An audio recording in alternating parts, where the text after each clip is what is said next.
SSMT के इस video session में आप सबका स्वागत है। सबसे पहले हम SSMT के बारे में थोड़ा जानकारी लेते हैं। SSMT के साथ 2500 से भी ज्यादा साथी जुड़े हुए हैं और हमारा काम विभिन्न ऑर्गेनाइजेशन जैसे कि Tata steel, modern, Rungta mines और बेरिया लेज में चलता है और हमारा मुख्य काम मेंटेनेंस, ऑपरेशन और जब कॉन्ट्रैक्ट है। तो चलिए सबसे पहले हम वर्क एट हाइट के बारे में जानते हैं। 2 मीटर या उससे अधिक ऊंचाई पर काम करना। जगह पे काम करते वक्त अगर हम सावधानियां ना बरते तो हमें चोट लग सकती है या हमारी मृत्यु भी हो सकती है। उसको हम वर्क एट हाइट कहेंगे। क्या आप जानते हैं कि ऊंचाई पर काम करने से लगने वाली चोटें काम से संबंधित प्रमुख चोटों और मौतों का सबसे प्रमुख कारणों में से एक है। तो चलिए जानते हैं कि ऊंचाई में काम करते समय क्या क्या करना चाहिए और क्या नहीं करना चाहिए। इन सब पॉइंट्स को ध्यान से सुनिए और अपने कार्यस्थल में इन सब का पालन करें क्योंकि आपकी सुरक्षा आपकी ही हाथों में है। सबसे पहले श्रमिकों को यदि संभव हो तो ऊंचाई पर काम करने से बचने का प्रयास करना चाहिए। यदि वे ऐसा नहीं कर सकते हैं तो उन्हें यह सुनिश्चित करना चाहिए कि वे अपने विशिष्ट कार्य के लिए सही उपकरण और सुरक्षा प्रक्रियाओं का उपयोग करें, यह सुनिश्चित करते हुए कि उनका व्यक्तिगत कार्यक्षेत्र उनके और साइट के आसपास के अन्य लोगों के लिए सुरक्षित है। तो चलिए दोस्तों जानते हैं कि ऊंचाई में काम के दौरान क्या क्या करें। जिस जगह ऊंचाई में काम हो रहा है उस जगह को बैरिकेड करें। सुनिश्चित करें कि श्रमिक ऊंचाई पर जहां काम करते हैं वहां तक सुरक्षित पहुंच सके। फुल बॉडी हार्नेस जरूर पहने और उसको अच्छे से ऑन कर करें। सुनिश्चित करें कि उपकरण कार्य के लिए उपयुक्त, स्थिर और मजबूत है और ये भी सुनिश्चित करें कि नियमित रूप से उपकरणों की रखरखाव और जांच की जाती हो। ऊंचाई में काम करते वक्त चीजों को ऊपर सुरक्षित जगह पर रखें, जैसे कि वह नीचे ना गिरे।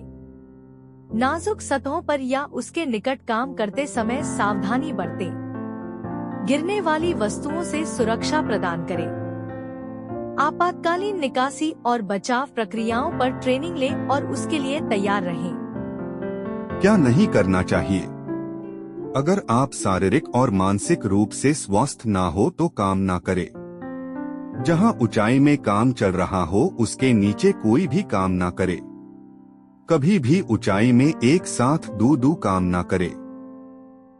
फुल बॉडी हार्नेस को अपने आप से नीचे एंकर ना करें। ऊंचाई सी कोई चीज नीचे ना फीकी। हाइट पास और वर्क परमिट के बिना काम ना करे।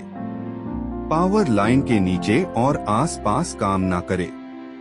तो चलिए अब हम वेल्डिंग के बारे में जानते हैं कि वेल्डिंग करते वक्त क्या करना चाहिए और क्या नहीं करना चाहिए। क्या क्या करें? वर्क परमिट ले एरिया की अच्छे से सफाई करें। वेल्डिंग मशीन की अच्छे से जांच करें। अपने पास एक फायर एक्सटिंग्विशर जरूर रखें। आसपास कोई ज्वलनशील वस्तु हो तो उसे वहां से हटा दे। आर्थिंग का ध्यान जरूर रखें और वर्क पीस से आर्थिंग जरूर लें। वेल्डिंग से निकलने वाले गर्म टुकड़ों को एक लोहे के सैंड बकेट में रखें। अच्छी वेंटिलेटेड एरिया में वेल्डिंग करें। वेल्डिंग फ्यूम से बचें। वेल्डिंग की जगह को बैरिकेड जरूर करें। काम खत्म होने के बाद मशीन को अच्छे से बंद करें और जगह को अच्छे से साफ कर लें। क्या क्या ना करें? अपर्याप्त वेंटिलेशन वाले क्षेत्रों में या जहां आसपास ज्वलनशील पदार्थ हों, वेल्ड न करें। असंगत सामग्रियों को वेल्ड करने का प्रयास न करें, जैसे उचित तैयारी और तकनीक के बिना स्टेनलेस स्टील को कार्बन स्टील में वेल्डिंग करना। पीपीई के महत्व को नजरअंदाज न करें, क्योंकि यह आपको गंभीर जलन, आंखों की चोटों और वेल्डिंग से जुड़े अन्य खतरों से बचा सकता है। अपने वेल्डिंग उपकरण को लावारिस न छोड़ें और सुनिश्चित करें कि उपयोग में न होने पर इसे बंद कर दिया जाए और ठीक से संग्रहित किया जाए। उन सामग्रियों पर वेल्ड न करें जिन पर पेंट किया गया है, लेप लगाया गया है या जिनमें अन्य संदूषक हैं, उन्हें पहले हटाएं बिना, क्योंकि ये जहरीले धुएं का उत्पादन कर सकते हैं और वेल्ड जोड़ को कमजोर कर सकते हैं। उन सामग्रियों पर वेल्ड न करें जिन्हें ठीक से साफ या तैयार नहीं किया गया है, क्योंकि इसके परिणामस्वरूप वेल्ड कमजोर और अविश्वसनीय हो सकते हैं। तो चलिए अब हम क्रेन ऑपरेशन के बारे में जानते हैं कि क्रेन ऑपरेशन के दौरान क्या क्या करना चाहिए और क्या नहीं करना चाहिए। क्या क्या करें? क्रेन ऑपरेशन के दौरान अपने पीपीई जैसे कि हेलमेट, सेफ्टी सूट, चश्मा, फ्लोरोसेंट जैकेट, हैंड ग्लोव्स आदि पहने। क्रेन में जाने और क्रेन से उतरने के लिए हमेशा हैंड रेल्स का प्रयोग करें। चेक करें कि कैबिन के शीशे से आप बाहर अच्छे से देख पा रहे हैं या नहीं। क्रेन ऑपरेशन से पहले 20 सेकेंड तक अलर्ट अलार्म को बजाएं। हैंड ब्रेक अच्छे से काम कर रहा है कि नहीं चेक करने के लिए जमीन से किसी भी लोड को 6 इंच तक ऊपर उठाएं। लोड को पीछे ले जाते वक्त ध्यान रखें कि लोड जमीन से कम 6 फीट ऊपर हो। क्या क्या ना करें? लोड को हिलाते हुए या झटका खाते हुए ना उठाए। अगर क्रेन का कोई हिस्सा खराब या टूटा हुआ है तो क्रेन को ना चलाएं। क्रेन के कैबिन के अंदर दारू, सिगारेट या तंबाकू का सेवन ना करें। अगर एक से ज्यादा लोग सिग्नल दे रहे हैं तो क्रेन ना चलाएं। जब कोई काम ना हो तो कोई भी लोड हवा में उठा के ना रखें। क्रेन ऑपरेशन के दौरान मोबाइल का इस्तेमाल ना करें। तो चलिए अब हम टैपिंग के बारे में जानते हैं कि टैपिंग के दौरान क्या क्या करें और क्या ना करें। क्या क्या करें?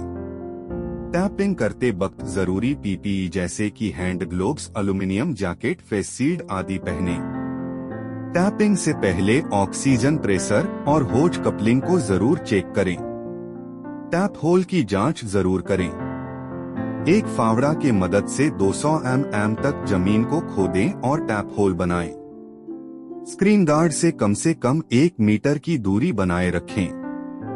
सुनिश्चित करें कि टेपिंग के दौरान कोई अनधिकृत व्यक्ति कास्ट हाउस में प्रवेश न कर पाए।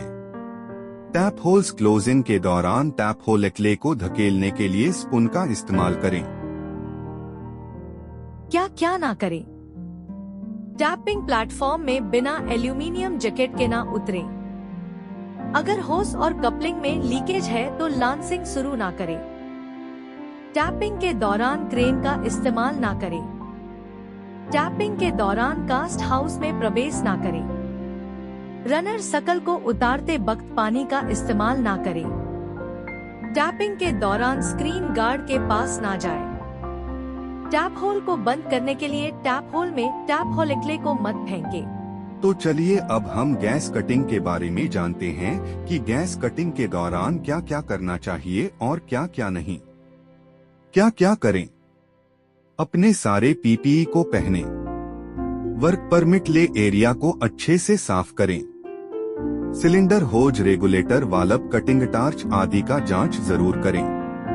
अपने पास एक फायर एक्सटिंग्विशर जरूर रखें। आसपास कोई ज्वलनशील वस्तु हो तो हटा दे। इंडस्ट्रियल लाइटर का ही इस्तेमाल करें। गैस कटिंग से निकलने वाले गर्म लोहे के टुकड़ों को एक लोहे के बकेट में रखें। अच्छी वेंटिलेटेड एरिया में काम करें। फ्यूम से बचें। जब काम ना हो तो टर्च को ऑफ करें और टर्च को एक स्टैंड के ऊपर रखें। काम करते वक्त जगह को बैरिकेड जरूर करें। सिलेंडर को एक दूसरे से 3 मीटर दूरी पे रखें। काम खत्म होने के बाद सारे चीजों को अच्छे से ऑफ करें और जगह को अच्छे से साफ करें। क्या क्या ना करें? बिना पीपी या बिना वर्क परमिट के काम ना करें। किसी भी अनधिकृत व्यक्ति को काम करने ना दें।